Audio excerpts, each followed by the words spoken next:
A review of 3 different kegerator faucets today. E aí, gente, Pedro aqui. Today, we're going to review 3 different kegerator faucets. One from Kenko, one from Intertab, and one from CR Brew Beer. The Kenko faucet was $17.45. It did come without the handle, so I did have to get one from one of my friends who happened to have an extra. And it is a rear sealing. So what happens is that the beer kind of gums this up sometimes, and you do have to make sure to keep this clean. Now, if it does get stuck, you can take a paper towel and wet paper towel and squeeze in some moisture, or you could take a cup full of water and just hold it on there until it kind of, to allow that sugar to liquefy again, and then you can go ahead and open this up. Now, the handle is brass, so you do run the risk of breaking it if you do just try and force it. I actually did that a couple of times. I did not break it, but I did put enough pressure on it that I heard some crickling and crackling, and I think my door probably would have broke. So I did go ahead and unscrewed it. Now I do like it now in this new configuration. So when I just have it attached like this, I just leave it open and I leave it soaking in water, or I just rinse it out and it's ready to be used again.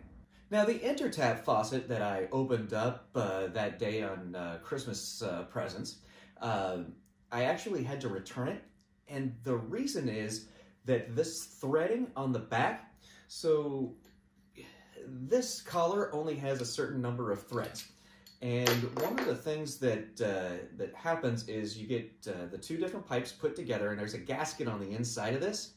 Let me show you. There's a gasket on the inside of this, and you can just barely see it. So what happens is you need to put a little bit of pressure on there. You generally screw it about hand tight and then give it about 1/4 of a turn, and that gives it a little bit of pressure. But with the Intertab, there were too many threads. So even when the collar was screwed all the way down on it, the 2 pipes didn't put any pressure against the gasket, so it just kept leaking and leaking and leaking. Now, if you do want to go with the Intertab, they are $22.71.